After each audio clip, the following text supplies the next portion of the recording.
Vamos a comenzar con nuestro tema de estabilidad. El contenido de la unidad 2, que es control moderno, es el siguiente, pero nosotros nos enfocaremos nada más en la parte de estabilidad, que es la marcada con color amarillo. Dentro de esta parte de estabilidad vamos a ver lo que son los polos estables, polos inestables y polos marginalmente estables. El criterio de Routh-Hurwitz, vamos a definir cómo analizar nuestros ejercicios o nuestras funciones de transferencia para determinar si son estables, inestables o marginalmente estables. Todo eso se hace en lazo cerrado. Y por último, el diseño de estabilidad usando Routh-Hurwitz. Empezamos con la definición de estabilidad. Dice que la estabilidad de un sistema LTI, que significa lineal e invariante en el tiempo, se juzgará en el siguiente sentido. Una entrada acotada produce una salida acotada, lo cual puede juzgarse a través de la respuesta natural o analizando la respuesta impulso. La respuesta natural la vamos a ver a continuación. Dice que un análisis de los polos permite determinar la estabilidad del sistema, pero primero es necesario establecer algunas definiciones. Empezamos con la definición de un sistema estable. Dice que si la respuesta natural tiende a cero, conforme el tiempo tiende a infinito, decimos que nuestro sistema es estable. Pero si la respuesta natural crece sin límite conforme el tiempo tiende a infinito, nuestro sistema es considerado como un sistema inestable. En su mismo caso, si la respuesta natural no crece ni decae, sino que permanece constante o oscila constantemente, conforme el tiempo tiende a infinito, decimos que nuestro sistema es marginalmente estable. Todo esto depende de nuestro transitorio. Ahora vamos a analizar los polos de los sistemas LTI. Empezamos con los sistemas estables. La función de transferencia del sistema en lazo cerrado tiene todos sus polos en el semiplano izquierdo. Para que sea un sistema estable, los polos deben de estar dentro de esta región. Toda la región estable. Si un polo brinca para la región inestable, su sistema se convierte en sistema inestable. Ahora, los sistemas inestables. La función de transferencia del sistema en lazo cerrado tiene al menos un polo en el semiplano derecho, que es esta parte, y o polos de multiplicidad mayor a 1 sobre el eje imaginarios. Los polos de multiplicidad 1 son los imaginarios, los que tienen más j omega y menos j omega. Son dos polos complejos conjugados en la misma ubicación y lo único que cambia es el signo más y menos. Pero con que un solo polo esté en la región inestable, su sistema se hace inestable. Para que su sistema sea estable, todos sus polos deben estar dentro de la región estable o del lado izquierdo de su plano complejo. ¿Qué pasa con los sistemas marginalmente estables? Dice que la función de transferencia del sistema en lazo cerrado solo tiene polos de multiplicidad 1 sobre el eje imaginario y polos en el semiplano izquierdo. ¿Qué quiere decir eso? Que puede tener los polos que ustedes deseen o los polos que tenga su planta dentro de la región estable, pero tiene al menos un par de polos complejos conjugados que tiene parte real 0 y parte imaginaria más menos j omega. Toda esta región o todo el eje Y con parte real 0 es la región marginalmente estable. Empezamos con los ejemplos de sistemas estables. Un ejemplo de un sistema estable es el siguiente. Van a tener su planta de 3 sobre S por S más 1 por S más 2 y a la hora de hacer nuestro sistema en lazo cerrado nos da que nuestros polos están en la siguiente ubicación. Tenemos dos polos complejos conjugados que tienen parte real en menos 0.164 y parte imaginaria más menos J 1.047.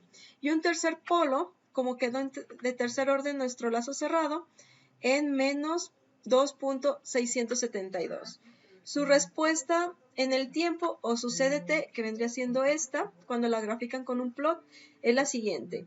van a tener una respuesta subamortiguada, empieza a oscilar y desaparece.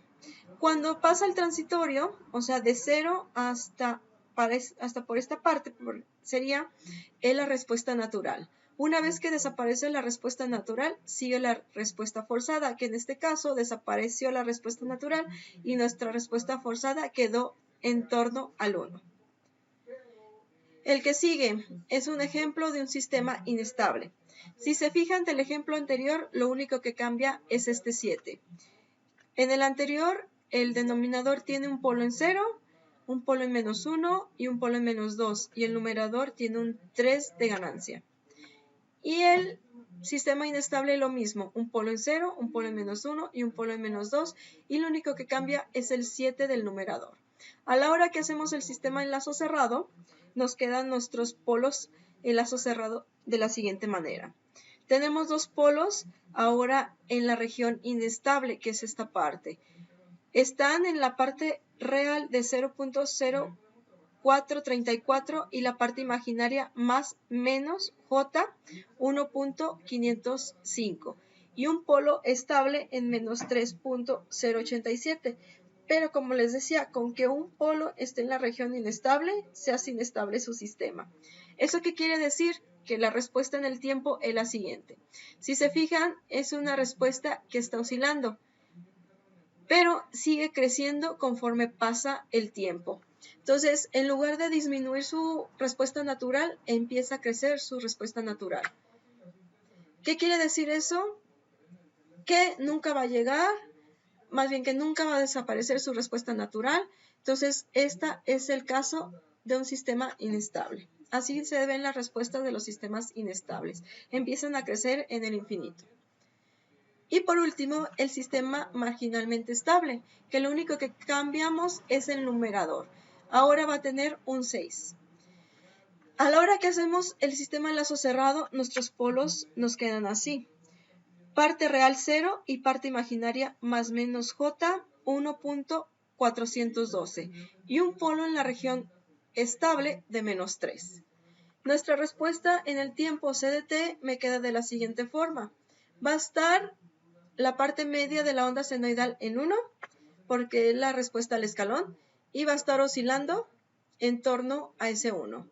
Va a tener una amplitud voltaje pico como de 1.9 aproximadamente, y hacia abajo va a tener la misma cantidad, que sería de 1 hasta 1.9, en realidad sería un voltaje pico de 0.9 volts, y hacia abajo sería lo mismo, 1 y 1.9, te quedaría aproximadamente de 0.1 hasta 1.9 el voltaje pico.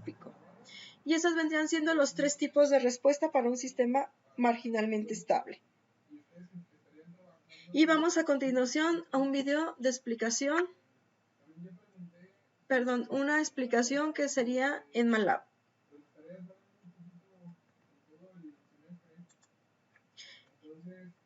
Esta sería nuestra simulación en MATLAB. Vienen siendo los tres casos que vimos en nuestra presentación. Empezamos con el sistema estable. Sacamos nuestra función de transferencia. En lugar de utilizar TF, ahora vamos a utilizar ZPK. ¿Por qué utilizamos ZPK? Porque el denominador no lo tenemos desarrollado, sino está factorizado por polos. Entonces, en esta parte vamos a poner primero la Z, que vendrían siendo los ceros. Y como no tenemos ceros, que son los del numerador, lo dejamos en blanco. La que sigue son los polos, es el siguiente corchete. Los polos tenemos un polo en 0, que sería este, un polo en -1 y un polo en -2, que serían estos dos. Y el último es la K, que la K es nuestra ganancia, tiene una ganancia de 3. Nuestra función de transferencia G1 es la misma que se muestra en la imagen o en la presentación. Y ahora sacamos el sistema en lazo cerrado. Con la función feedback sacamos nuestro sistema en lazo cerrado. Ponemos G1, que es nuestra función de transferencia de la parte de arriba, y coma 1. ¿Por qué coma 1? Porque este lazo de retroalimentación es equivalente a ponerle un 1. Sacamos nuestra función en lazo cerrado, MATLAB nos la da y nos dice que es esta ecuación. Esta es nuestra función en lazo cerrado. Y con esa ecuación vamos a sacar nuestro mapa de polos y ceros, que es esta parte. Voy a activar donde se ubica el polo complejo conjugado y me dice que es en menos punto 164 más J de 1.047, que corresponden a los que vieron en la presentación. Y el complejo conjugado es el que está en la parte negativa del J omega. Y es lo mismo la parte real, pero ahora cambia a menos 1.047.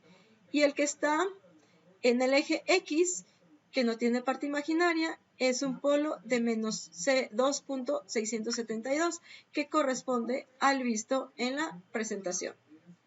Lo que sigue es la respuesta al escalón unitario, que es con la función step. Step le introducimos el lazo cerrado, que es H1, y este viene siendo el tiempo que yo quiero que simule, que quiero 30 segundos. Y así nos da nuestra respuesta suma amortiguada, que si se fijan, desaparece el transitorio, y con el tiempo nada más conservamos la respuesta forzada. Le puedo poner 50 segundos de simulación. Y lo corremos y nos va a dar un poco más de tiempo para que vean dónde desaparece la respuesta natural.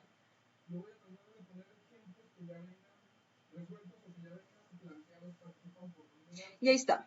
En esta región ya se ve que oscila menos, ya desaparece la respuesta natural y nos queda la respuesta forzada, que como es una respuesta al escalón unitario, debe de quedar en el valor de 1, que es 1 sobre S. Ahora pasamos al ejemplo del sistema inestable. Lo único que cambiamos es el 7. Entonces, lo único que cambiamos en nuestro ZPK es la ganancia de 7. Nuestra función de transferencia nos queda de esta forma. Y nuestro lazo cerrado ahora va a ser en torno a G2,1, que es nuestra función de transferencia del sistema inestable. Y nos queda de esta forma. Sacamos nuestro mapa de polos y ceros y si se fijan, ahora nuestro polo complejo conjugado brincó al lado inestable, a la región inestable. Toda esta parte es el eje J omega donde cruza con 0. Y toda esta región es la región inestable. Con que un polo cruce dentro de la región inestable, se hace inestable su sistema. Estos coordenadas vendrían siendo 0.0433 más 1.505J, que corresponden a los polos que vendrían en su ejemplo de la presentación. Y el tercer polo es el que se presenta aquí, que no tiene parte imaginaria, en menos 3.08, que es el mismo que tienen en su presentación. Son 3 polos porque nuestro sistema en lazos cerrados de tercer orden. Ahora procedemos a graficar nuestra respuesta escalón unitario. Ahora sería de H2, que es nuestra función en lazo cerrado. Esta parte es nuestra CDT y si se fija, la respuesta natural empieza a incrementarse conforme pasa el tiempo y nuestra respuesta forzada nuestra respuesta natural nunca va a llegar a 0. Entonces es una respuesta inestable. Si fuera, por ejemplo, un péndulo invertido, estaría oscilando constantemente y no llegaría a un valor fijo. Por último, tenemos nuestro ejemplo de un sistema marginalmente estable. Lo único que cambia es la ganancia del numerador. Ahora va a ser un 6. Aquí le voy a poner un 6. Y lo simulamos. Le voy a poner en run.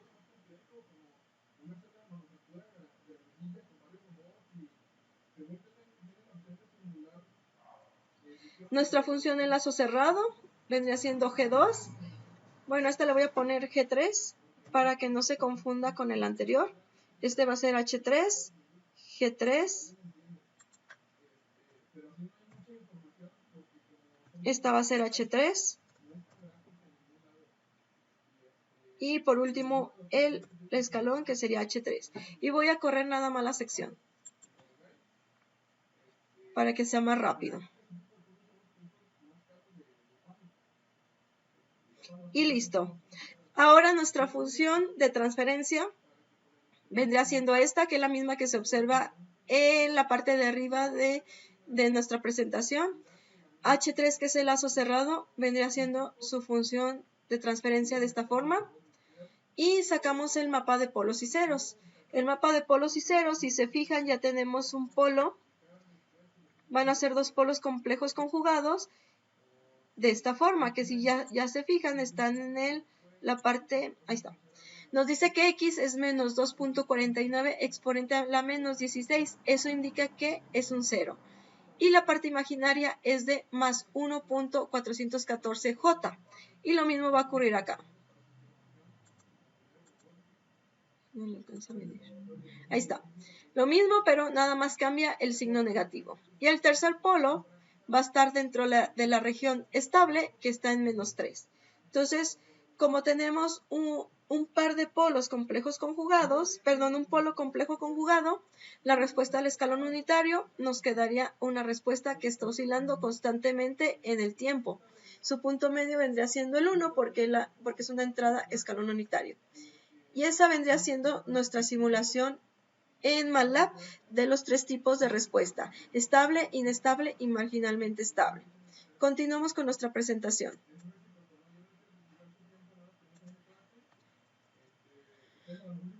Los problemas típicos que podemos tener, dice que es común encontrar sistemas como el siguiente, donde se busca determinar la estabilidad del sistema analizando los polos.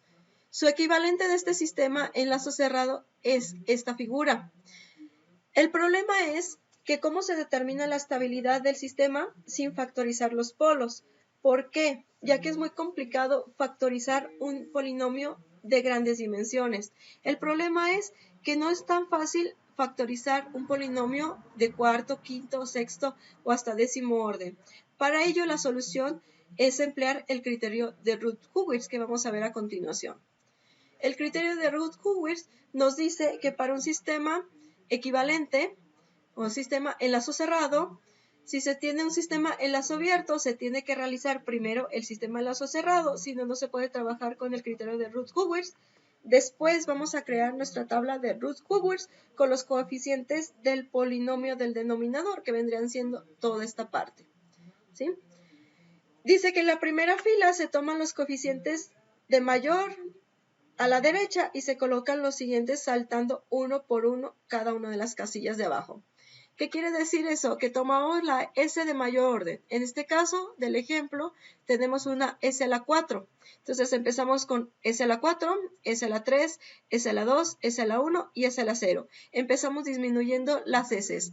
La S de mayor orden queda hacia arriba, queda en la parte de arriba, y la S de menor orden en la parte de abajo. Y esto queda en la primera columna de la matriz. Después empezamos a llenarla con los coeficientes.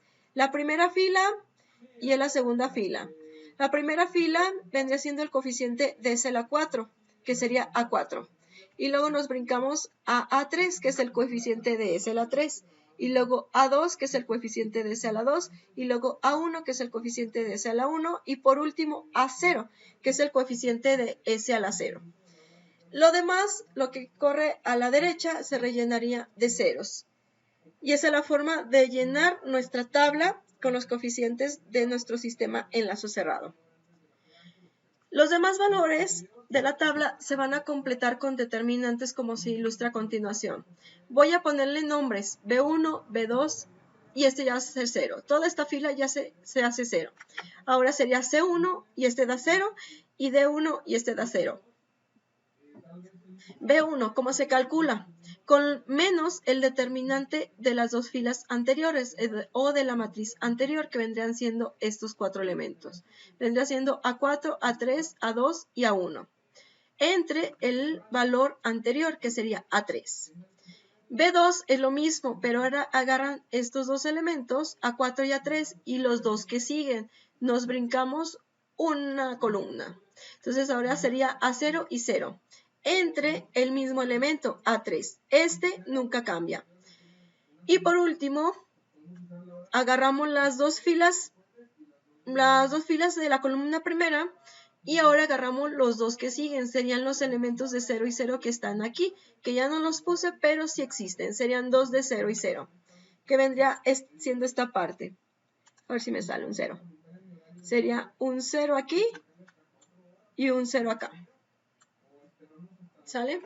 Salieron feos, pero vendría siendo A4, A3, A4, A3, 0 y 0. Entre A3, que vendría siendo el mismo A3. Esto es igual a 0 porque los determinantes da 0. Entonces, si se acuerdan, los determinantes de una matriz de 2 por 2 es A4 por A1 menos A3 por A2. La que sigue, C1, se calcula ahora con los dos anteriores, que vendrían siendo esta parte. ¿Sí? Ahora sería A3 y el valor de B1. Bueno, menos el determinante de A3, B1, A1 y B2. Entre el valor anterior, que ahora sería B1 en lugar de A3. Ahora vamos a calcular el valor que sigue, que es la de 0. Sería A3, B1, pero ahora tomaríamos 0 y 0. Y esto, como ya tenemos una columna de ceros, automáticamente 0, entre el B1, que es el anterior. Y así sucesivamente se la siguen. Ahora seguimos con D1. Con D1 vamos a agarrar los dos anteriores. Le pongo en verde. Que los dos anteriores vendrían siendo B1, C1. Ay, déjame sacar la bomba. Estos dos.